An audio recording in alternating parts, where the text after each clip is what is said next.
What's up, guys? I want to thank you so much for listening to the podcast. We have hundreds of weekly listeners, and I wanted to make sure that everyone listening is hyper aware of how I can serve them best. So if you're interested in hiring me as your life coach or hiring me as your nutritionist, or maybe you just want to get some free advice, head over to lifecoachzach.com, book a free 30-minute consultation, serious inquiries only, and I would love to ask you serious, open-ended, powerful questions that are going to help you pivot your life in a better direction. Let's co-create an action plan and really step in to the greatest version of ourselves. Here's the podcast. What's up, everybody? Welcome to the Life Coach Zach podcast. Today, I have a very special guest, Shanna Kennedy. She is one of Australia's foremost strategic executive life and health coaches and works with her clients to transform their careers, well-being, and lives. Shanna, how you doing today?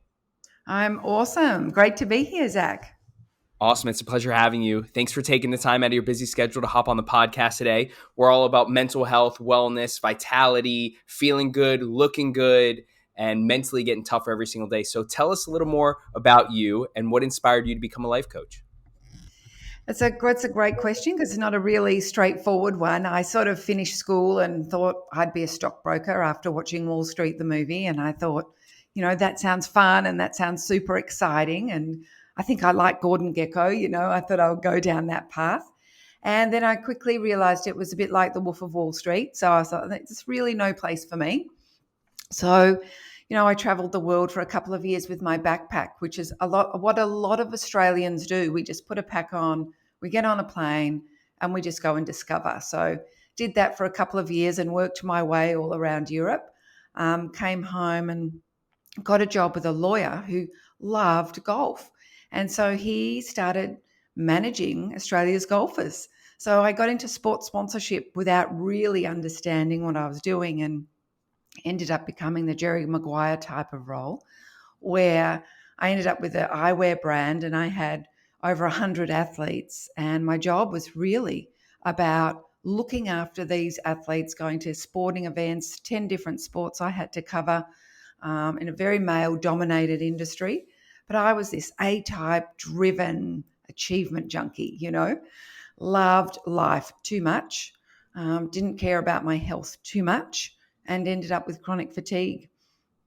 And while I was sick, I was really thinking about, what happens to the best athletes, the best celebrities, when, they go from hero to zero overnight. They get dropped from the team or something happens and they're really still in their 20s. They have no life plan. So everyone's got a sporting plan or a career plan, but nobody had the life plan. So I really then started studying coaching, which was a good 20 years ago when nobody had really heard about it. And I studied it, got my certificate, blah, blah, blah, and really just started coaching athletes into retirement. Fast forward 20 years, I've been a coach for a very long time, coach anyone from an Olympian CEO right down to a stay-at-home wonderful human being or a young person leaving university. And I love just helping them create a roadmap based on their values moving forward.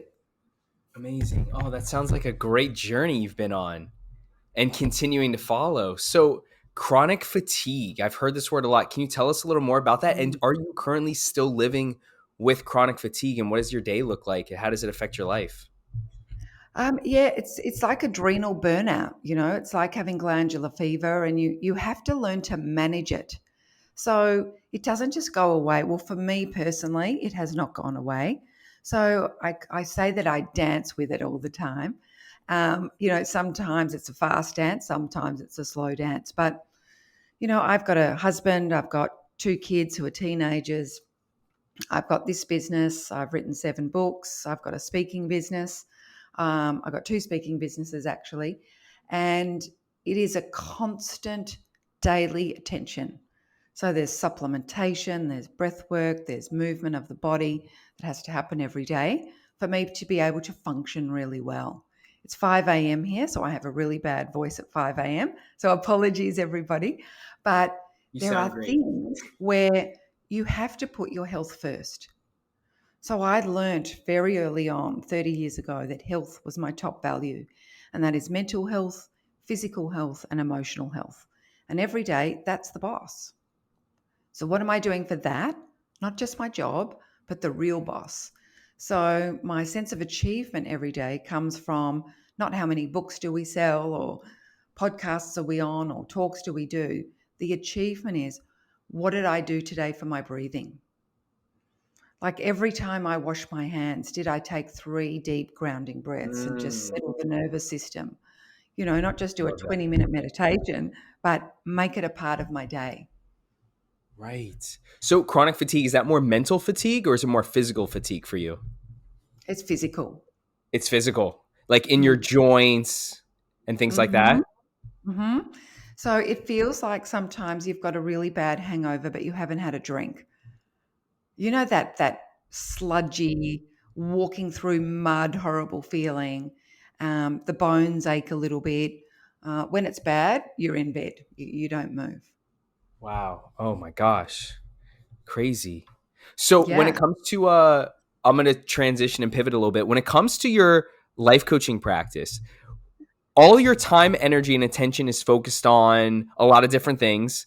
But who's the perfect person that you can help? And who is your book talking to? Mm.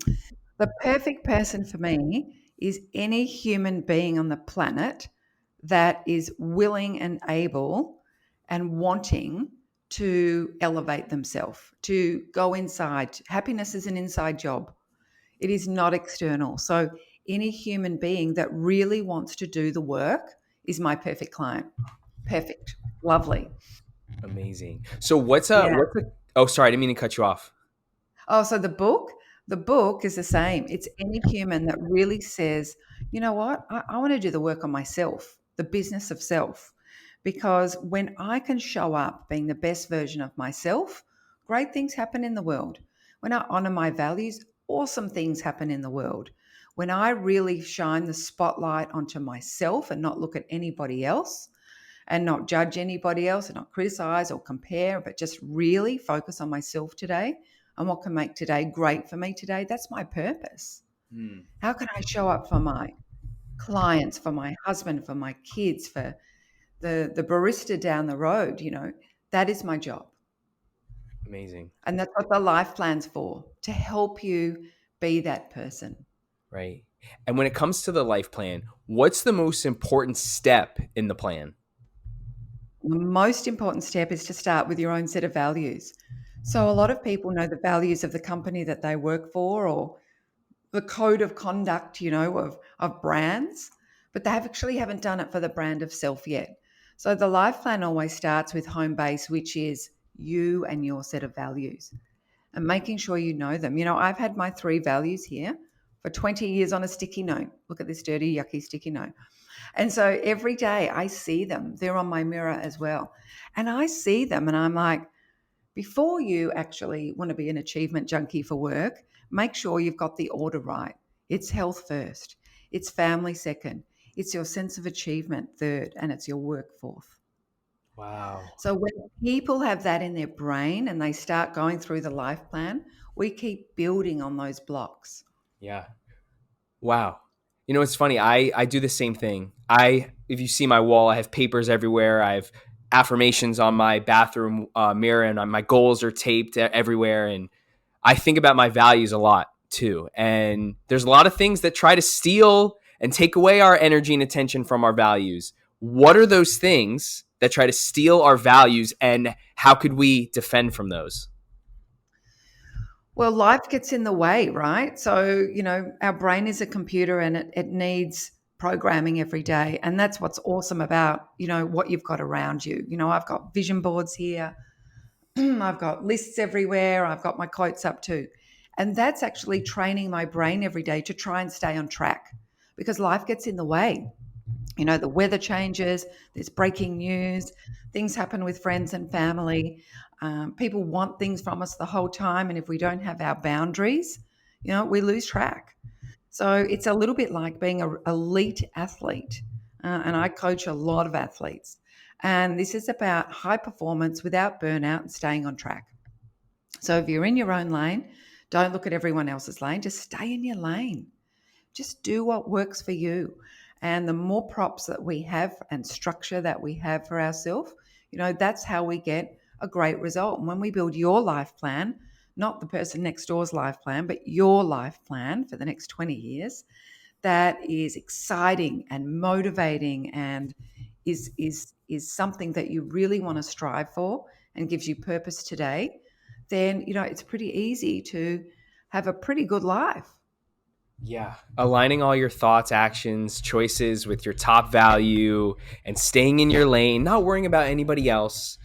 You're not paying any attention to anybody else. I recently actually muted a lot of people on my social. I didn't unfollow anybody, but I muted them. So I only see personal growth content, investing content, affirmations, mindfulness, meditation content. That's all I see because I can't have any negative energy or thoughts of fear or inadequacies or anything like that into my brain. And it physically, scientifically changes the way we are, right? Tell us more about the science behind a life's plan and how your mental connects to your physical.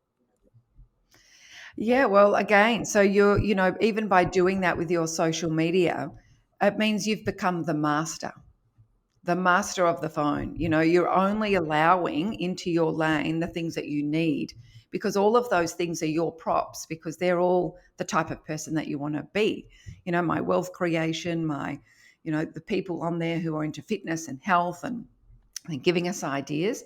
It just means that we're curating the distraction so it works for us rather than against us. So it's awesome that you do that kind of stuff. So with the life plan, the more that you can find your boundaries, understand responsibility versus blame, get rid of all of the drainers, it takes you through everything to keep in your lane. And it's called, creating confidence in a changing world because we have to keep embracing and navigating change, probably for another year or two. Mm-hmm. I would say. They say pandemics are 5 years turnaround. We're in year 3. So we've probably got a little way to go yet before people feel settled again. And I think that it's a perfect time to be really doing the work on yourself Right. during this unstable time. Absolutely. Always working on ourselves every single day. If you're not growing, you're dying, right? Yeah, totally. And it gives you purpose. People are happy when they're learning. People say to me, I'm stuck. And I'm like, that's because you've got a stuck mind, which means you've got a stuck body. And when they start learning something, it's like they come to life. It's like they're a flower that starts blooming. We need to be inspired. And it's really hard if we're not learning anything and we haven't got goals and we haven't got vision. So if you haven't got a vision for your life, which is in the life plan, how to create your vision, if you haven't got really small, simple, awesome goals to just fuel your soul, then we feel stuck. And then we get the stuck mind, and then we get anxiety, and then we get a bit of depression, and then it's really hard. Everything feels hard. Yeah. And we can shift that around really quickly. Right. When it comes to goals again, I want to say something. So 2019, 2000, actually starting in 2017, 2018, especially 2019 through 2020 and 2021, I smashed my goals. Wrote down very specific relationship goals, health goals, finance goals, career goals, and I smashed all my goals every single year for the past at least 3 years. However, this year I am falling really short of my goals. And I don't know if that's why. I don't know if it's because I've made my goals too big. And looking at my goals, I'm like, and I have one most important goal that if I don't hit any of them, if I hit that one, it was a good year. And, I look at them and I'm just not hitting them. And so what's some advice for someone like me? I'm a high performer. I'm a high achiever, waking up at 5 a.m., running Ironmans, training 30 hours a week, working 40 hours a week, still making time for my family, still making time for tennis and things I love to do, really counting every minute. Literally, my goal right now, I just wrote a blog post that'll be posted in probably 2 Fridays about how I'm trying to get twice as much done in half the amount of time. So I'm figuring out weird ways how I could record podcasts while I drive my car, and I can write blog posts this way. I'm trying to write 1,000 words a day. What's some advice you have for me that I'm not hitting my goals? Because I keep on going back and forth. Should I just slow down a little bit? It's summertime. Should I just focus on being present? Should I just focus on doing what I love to do every single moment, or should I continue to try to push? Because when you were this is coming full circle, because when you were mentioning chronic fatigue, you're like, you wake up hungover, but you didn't drink. That's me sometimes. Well, you answered your own question. Embrace the pace. So you are an Ironman. You cannot do Ironman every day, correct? Correct. You have to peak. You have to peak at the right time. And how important is recovery? The most important. Thank you. You answered your own question. There's no recovery, right? So if you just keep setting goals and setting goals and setting goals, and there's no recovery, which is the most important thing for a human being, Right. we have to pace, and we have to do it in a way that suits the human body. So for Right. me personally, I set the year into 4 12-week cycles: summer, winter, autumn, spring, or I think you call it the fall. So they're 12-week blocks. Well, the one that I work my absolute hardest is winter. And I learned this from Robin Sharma, who's a lovely Love Robin Sharma. American. Right. So Robin Sharma always said, winter should be when you create your most work and smash your most goals, because there's no distraction. It's dark outside. Go write the book. Go fix all your taxes. Go change all your database. Go and do all of those things. Do not do them in summer, when you want to be outside and you want to be doing the recovery. I love that. Right? So what happened was, about 10 years ago, I divided my wall. I don't know, I think this is on video as well, but my wall here has, amazingly, only 4 pieces of paper on it. And that's the whole year. The whole year is only on 4 pieces of paper. So winter, smash it, smash, go hard, go at nighttime, get up early, do whatever you need to do. But spring is when I finish off all the goals. Summer, I don't set goals. 12 weeks of no goals. It is recovery. It is being with family. It is being at the beach. It is Right. being outside as much as I can. And then I'm planting the seeds for all the goals that are going to start in the fall. So I have no burnout, because, you might say, I'm going to do all my podcasts in winter, and then I'm not going to touch them for a while, because we need breaks. We elite athletes need recovery periods in order to have a 10-year career at the top. They can't do it every day. The Olympics is every 4 years.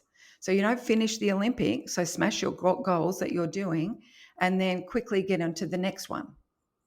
They have to come down. They have to recover. They have to reassess. They have to get a different coach.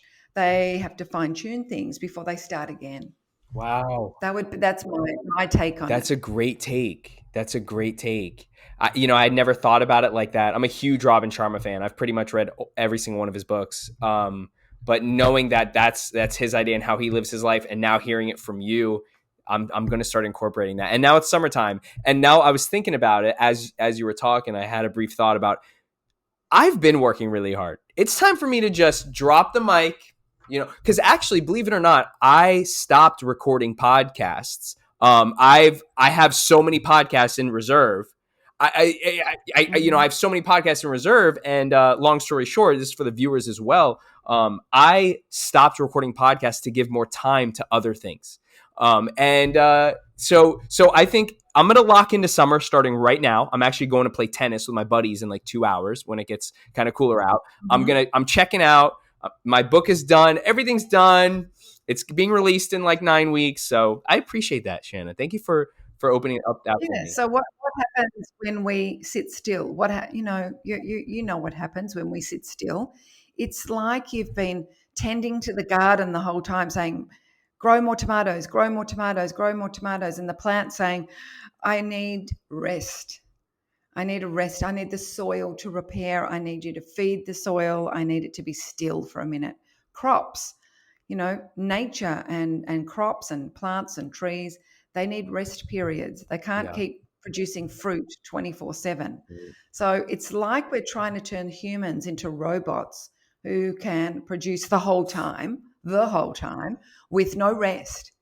And we know how important rest is. And that's where all our creativity Right. comes. And that's where our best ideas Right. come. And that's when the universe can catch up to our crazy lives and actually deliver some things for us, your goals. It can't, you're going too fast. This conversation is really hitting me right now, Shannon. I'm really enjoying this a lot. I'm really enjoying this a lot. Okay, cool. So it's time. It's time to just relax. And physically, I know how to relax. I'm in the sauna every day. I'm in the cold plunge every day. I ice my knees for 20 minutes every like 6 hours. But mentally, it's tough to check out. I meditate for 20 minutes in the Mhm. morning every day, 20 minutes afternoon, and that's the foundation. That's the base. But what's some advice you have for me how I can mentally recover? Mhm. So rest is about sitting still. It's about staring. If you're at the beach sometimes and you're on holidays and you can just stare for an hour at the water and you go, oh, what happened to that hour? Or that's rest. That's deep rest. So sometimes I'll just get a cup of tea. I'll go and sit in my backyard and I'll just stare at the trees. Even if it's 15, 20 minutes, it's like this everything, your whole nervous system just gets to go, oh, that's awesome. And then I come inside and I'm like, whoa, it's like you just had a holiday. So it's that ability to give yourself permission just to sit down for a minute, just to stare for a minute, not do and tick off, I've iced my knees, but just stare. And nature's a great place to do that. At the beach, in your Mm-hmm. backyard. I like looking at butterflies and birds and things like that. The clouds, being mindful. That's Clouds, what it's about. amazing. So let me ask Hmm. you this. So Yeah, if you actually gave yourself permission because you saw yourself as an elite athletes need to leave the track. You can't just go to training and not leave the track. The ones that hang around there all night turn up the next day exhausted. The ones that left the track, came home, did something completely different, like a great hobby. The ones that lied down and stared at the clouds and let their body just neutralize itself again, they're the ones that can turn up the next day and keep doing PBs because, Zach, you're going to want to perform like this for the next 30 years. I'm in my 50s and I feel like the best is yet to amazing. come. I'm still going hard. The best is yet to Yeah, come. So think about all the work that you're going to do until you're 60. And if you don't pace yourself, and if you don't do the little bits of rest for all humans, every listener right. out there, is if we don't do that, you're going to get to 60 with no hobbies, no friends, burnt out, health issues, because you just refuse to give yourself Oh, permission. that's the word. That's the biggest fear. No, you're right. I want to be performing at a high level for the next 70 years. I'm absolutely going to live to 100, it's God's ears. Mhm. And just pacing it out, running Ironmans. I did 2 last year. Obviously, it's a lot of training and recovery is vital. But I was supposed to do 2 this year, and I backed out of my one in April just because my knee just wasn't 100. Yeah, right. And my knee just wasn't 100%. I ran like a half marathon, and I was like, I'm feeling a little bit of a. I don't know how to explain it, but I was like, let me just back out. I backed out, and now I'm feeling great. Just hit a great 5 mile run, hit a thousand yard swim, and I'm feeling good. About to go play tennis. So yeah, but I go to bed early. I go to bed early. I'm in bed by 9:30. I'm up at 5:30. I eat Mhm. healthy. I intermittent fast. I meditate for 40 minutes a day. Cold plunge, sauna, icing my knees every day. Right, and that's like my base. I want to Mhm. perform well. But you saying that to me is really giving me a lot more confidence and a lot more hope that I can still be better. Yes, look, it sounds like I'm doing all the right things. Anybody would say, "Oh, Zach, you're doing all the right things." Yeah, I know I'm doing all the right things. However, there's so many more things I don't know. There's so many more things I can learn. And what are some things you think I might not know? Is there anything you can teach me or tell me how I could do things better? More so mentally, though. Yeah, so the life plan is about the soft skills. It's not about, how to run better and eat better and do sales and marketing better. It's the soft skills, it's the human side. The rushing syndrome is if you have a life plan, what it's doing is it's forcing me to do my 20-year plan, which means 70. Matthew McConaughey always said in his Oscar speech, your role model should be your 10-year older self that you are constantly chasing. And if you look at someone like him, he's pacing himself. They are not going for an Oscar every single year. They are pacing Oh, themselves. that's it. So embracing the pace. And when you research the people that do live to 100, the ones that are really happy, go and look at the ingredients of what makes them really happy. And it's someone to love, like Matthew says in his speech. It is something to aim for, and it's someone to be and show up as. So these older people are giving us the clues. And that's why I love coaching, because I coach a lot of people who are incredibly successful, who are a lot older than me, who say, sort me out, simplify things for me. I've made some mistakes. I've got so much money and I've got all my Ferraris and my great businesses, but I'm not happy. I've got no fulfillment. I've got no friends. I've got no community. I've really neglected some of the basic fundamentals. I don't even like who I am in the mirror. So they haven't slowed down enough to do the inner work.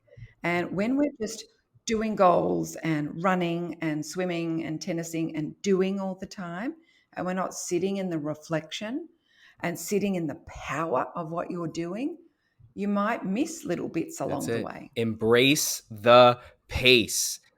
The life Right. plan, everyone Mm-hmm. listening on Spotify, Apple Podcasts, Audible, thanks so much for staying to the end. You could get the life plan and learn all about Shanna at shannakennedy.com. That's SHANNAHKENNEDY.com. If you're watching on YouTube, thanks for coming by. I'm going to drop the link to Shanna's website below, to her Instagram and all her social pages. Shanna, thank you so much for your time today. I really, really enjoyed it. And thank you and congratulations on the podcast, because isn't this an incredible thing that it's 5 a.m. in Australia and I'm talking to you and we're sharing. We're sharing information, and I really applaud you, because you never know the ripple effect in someone's life that you might be changing That's it. today. And I really, really admire you for all of your hard work, being up at 5 a.m., doing the virtual book tour, doing a ton of interviews, talking, working with your own clients, obviously putting your family first, your number one value, and you're working really hard too. And I really do admire that. And I really do appreciate your time. I enjoy learning from people that are smarter than me and are doing things that I want to do. So it really means a lot. And looking forward to connecting again soon. Yeah, fantastic. All right, best of luck today. Thanks, you too. What's up, everybody? Thank you so much for being a loyal listener of the podcast. If you haven't already gotten my first book, Live Better Now, it's officially out on Amazon.com. I want to give a huge thank you to everyone that's already purchased the book, reviewed the book, or shared it with friends and family. It really, really means a lot to me. Thank you guys so much. Go ahead and visit Amazon.com and purchase Live Better Now.